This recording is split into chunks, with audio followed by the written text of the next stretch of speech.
Now I am pleased to have two exciting people. To my extreme right is Betty Okere. She's a nutritionalist who's nutritionist. Yes. Hey, where Kizungu Ngumu? Nutritionist. Betty Okere is going to tell me more about the do's and don'ts in matters diabetes. As you all know, this is a diabetes month. The 14th day of November will mark the World Diabetes Day, and we will find out what it means. And then to my immediate right, there's a purpose as to why, the sitting arrangement, let's just have a look at whether, yeah, there's a purpose as to why she is seated next to me. She's Dr. Saira Sokwala, I got that one right. Yes. Dr.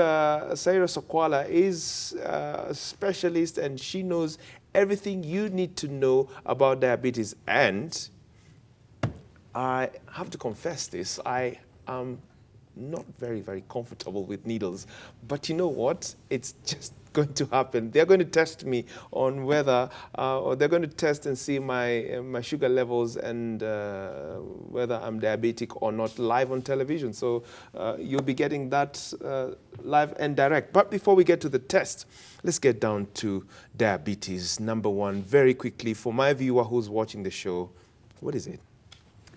Okay, diabetes is actually, we define it as a metabolic condition, which is a difficult term to understand, but actually it's a situation whereby you have derangements, you have actually a problem with your sugar control, in such that your body either cannot produce a hormone called insulin, which actually enables the sugar to be used by the body. Yes. Or even if it is producing insulin, the insulin cannot be used in the peripherally, for example, for the glucose to go in. So what that means is there are different types of diabetes, and that's the best way to identify what it means. Right. So like, for example, if you have type 1 diabetes, it's a situation whereby your body can just not produce insulin. Right. You know, insulin is like a key, very simply put, which opens the doors for the glucose to enter into the body. Yes. So when you don't have that key, the sugar that you eat does not go into the body. Yes. So what happens is it will move into the blood, and it will cause complications into the body. Right. Because you know sugar is sticky, so very simply put it, it sticks kind of to the blood vessels and reduces the blood flow to those organs. So if it's in the eyes, it causes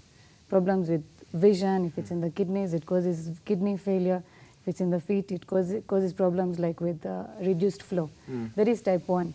Type 2 diabetes is where you have insulin production in the initial phases, but because of a concept known as insulin resistance, your insulin cannot work. Right. And that mostly occurs in, you know, people who are obese or overweight with poor lifestyles. So it's more related to lifestyle. Lifestyle. Yes. So if today I that's throw everything out of the window, we saw a health tip there. Perhaps you can look for it and you'll play for us when you're ready with it. If I throw all my health tip that I've been putting on this program away out through the window, and I get into the lifestyle of the nice and sugary things. Look at that. This is what I'm doing, actually. I drink lemon and lemon water every single morning. That's for the purposes of getting my voice. I've got a bottle, actually, of lemon, which I boil and put water for this. So if I throw all this out through the window and I go for extremely opposite of this, marshmallows, not kukuchoma, really, but what else is sugary? Pizza, yes. Nutritionists can tell us now. There are some foods that actually will produce excess sugar in your body. Yes. Okay? But what we need to know is that that glucose is still fuel to the body. Correct. So you still need it. If you're going to eat excess ugali, for example, that will not help you simply because you think ugali is healthy. But I come from a community where, that it's ugali is a staple food. Which Githeri is is a staple food. Which is okay, yeah. But we need everything in moderation. We do not need to do excess of the eating. So yes, we are saying the processed foods are not very good to the body. The extra sweet foods are not very good for the body, but even the healthy ones must be done in moderation. Yes. In moderation. Yes. Dr. tell me, what causes then diabetes? So like I said, the type 1 diabetes is when you have no insulin. For type 1 diabetes, the exact cause is actually not known, but what it is thought is like your body fights itself. So type 1 occurs in about 5 to 10% of people. The common one, and which is the most, like what is really coming up, is type 2 diabetes, affecting up to about 80 to 85% of the people who have diabetes. Yeah? Really? And that is the one which is related to your lifestyle. So what happens in type 2 diabetes is, like, let's say, especially if you have a family background of diabetes, your immediate relatives have diabetes. Right. On top of that, you are on an unhealthy lifestyle. So you do not exercise. You are having a sedentary work life. For example, you know, the sitting jobs that we have nowadays. I'm a receptionist. Yeah, I'm yeah, a full day. You know, banker who's busy stamping in and out. Yes. So you sit in the car, you reach your workplace, you're on the computer the whole day, you sit back in your car, come home in front of the TV, and that's your life. That's a sedentary lifestyle. That increases your risk. Even the aspect of poor diet, like Betty just mentioned, the whole aspect of having excessive carbs in your diet, Right. and having very low of the you know, the vegetables and fruits, that itself leads you to a higher risk. And then the biggest risk factor is actually overweight and obesity, especially, you know, the big bellies. Central obesity. Central Yes. obesity. Yeah, So if central you're- obesity. yeah, Not simply, arms and legs and maybe the neck. everything has a risk, but the central obesity, simply put it, if you take a tape measure and you measure yourself, if you're a man and you are having more than 102 centimeters, or if you're a woman and you have more than 88 centimeters, you stand a high risk of having type 2 diabetes. So it's okay. I have a little pot, sorry. I have a little pot. My public opinion is not to basilica levels. Exactly. So we could say we're not inching there, are we? Hopefully not. Hopefully not. Please. No, I don't want that. You could be very lean and your diet could be terrible, so you still would fall at risk. But you see, well, I could chisel out and have a few, you know, chisel out, get the cubes, and then buff up a little bit. Would that be a problem? The thing about chiseling out is that most of us think of exercise as a spa reaction. So I think this problem is knocking at my door. So let me do 1, 2, 3 things to try and sort that out. What we are encouraging, especially when you're talking about diabetes and management of diabetes, is that we have a lifestyle that involves being physically active. Don't wait until that point when we tell you, we think your sugars are deranged, and then now you start running out to try and do exercise. You start running out to try and eat the correct things. Dr. just mentioned that it is genetic in type 2 most of the times, that if there's an immediate family member who has diabetes, somebody else is more likely to get it. So what is the call to that person who doesn't have diabetes at that point, but is in that family? Live a healthy lifestyle, eat correctly, and do your exercise. Eat correctly and do your exercises. Exactly. I'm going to come back to you. Now, if I know that I've got diabetes, is that a death sentence for me? Of course not. That's not a death sentence. And can it be reversed? Because there's a psychological, I mean, oh my goodness, they've just diagnosed me with diabetes. So what? What do I do after that? I want to hear from your end. Okay, so it's not actually a death sentence. There are very, very many people living with diabetes. Even in Kenya, the prevalence is actually keeping on increasing, and they actually lead a very healthy, normal life. You know, it's just that they have to be careful with what they are with their lifestyle.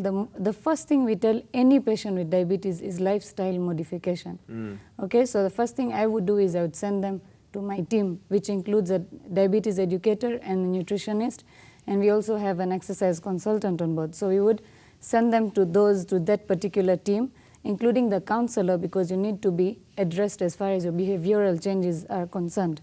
Okay. The next thing I do is to put them, depending on how their sugars are, probably put them on tablets depending on the type of insulin. Like for type 1, the treatment is insulin alone. Right.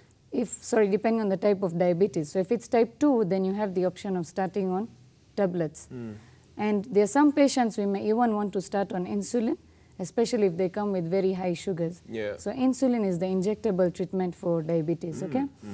The aspect of reversibility, we advise there are certain group of people, especially like if you're above the age of 45 years, if you have overweight or obesity, meaning a body mass index of more than 25, that's already overweight. More than 30 is obesity. BMI is your weight in relation to your height. Interesting. So if you have that, you have a positive family history of diabetes, you have a family history of anyone who's died due to a heart attack, or a stroke or any disease related to, you know, cardiovascular, what we call as cardiovascular disease, then you need to go and get yourself tested for diabetes, okay? At least once you get it tested, if it's negative, then once every 2 to 3 years, you need to get yourself tested. Okay. Okay?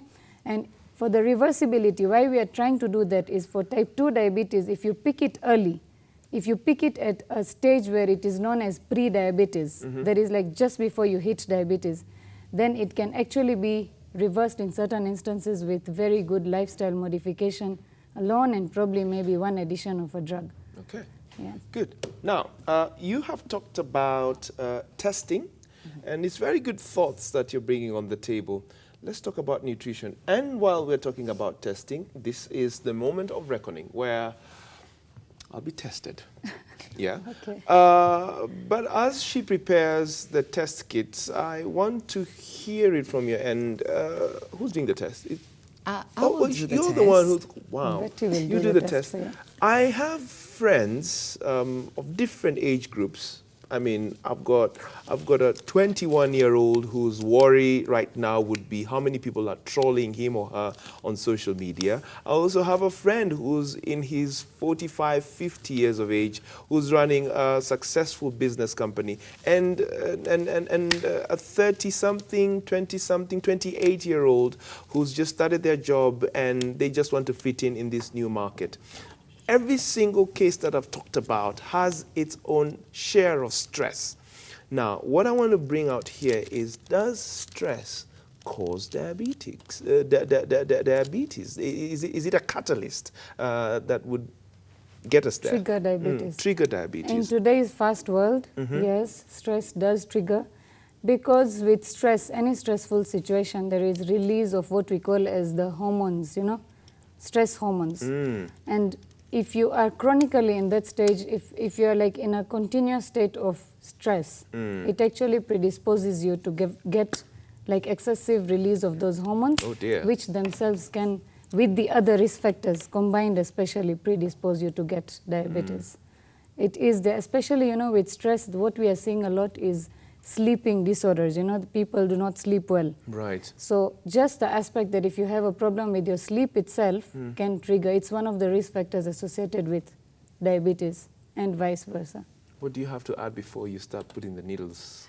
I'm getting scared. For stress perhaps. also, when It's somebody stressing me. is already diabetic, then it can act on their normal control, Yeah. so that they keep getting out of control. Yeah. Like when they're overly stressed, and you see now people are experiencing what is called chronic fatigue, yeah, and that just adds on to the lack of control in diabetes. Now, if you have excessively high glucose levels in your body as somebody who has diabetes, then you stand at risk of having complications of diabetes. I'm scared. Don't be. No, I'm scared. Actually, no, I've just looked at no, I'm scared. I'm wondering whether I'm going to take up that test. It is just a prick. Where? Okay. And you know the on your beauty, finger. this particular glucometer that we have, yeah? Tell me That's about the it. Gluconova. Yeah. It's actually, it uses a relatively, a very modern technology actually. And from what I've heard from all my patients, and I get myself tested with the same, it's almost pain-free. So, Pain-free? yeah. Yes. It's a prick. It's a prick, but you'll hardly feel it. It's an extremely thin needle. No, you're assuring me of no pain, but this is me. I am afraid of needles. We'll see I will it, try. we'll I will try and make it experience very pain-free. Okay. And also, why we're using the Gluconova glucometer, we'll need very little blood from you. Okay. The machine itself, the meter is calibrated for any oxygen bias, so we will get very accurate results. It is also calibrated for plasma, so it will not give us much difference from what we would have done if we have taken your whole body blood, which what you call serum, as opposed to the plasma that you're taking. And also, it is the display is very big. You'll be able to see it for yourself, displayed on the screen. It is very small and portable, looks like a USB device. So you can actually also upload the information on your your computer. computer and be able to see the graphs, you know, when you come to the clinic especially, we can assist you with that. What graphs are here? So if you test yourself, it will keep a memory of about 450 readings. Let's say you're diabetic and you keep testing yourself every day. It keeps 450 readings in memory, okay? And that can be loaded into your computer. It shows you what the readings have been throughout the month that you've been testing. Yeah. And it can also give you that in graphical format. Oh, well, interesting. Yes. So Very shall we? interesting. No. Well, yes. Well, after the break. Okay. Yeah, I'm going to grab a bottle. I'm going to grab a bottle of lemon water. Dr. Ciara and Saira, and you see, now when you talk about needles, I just get confused, ladies.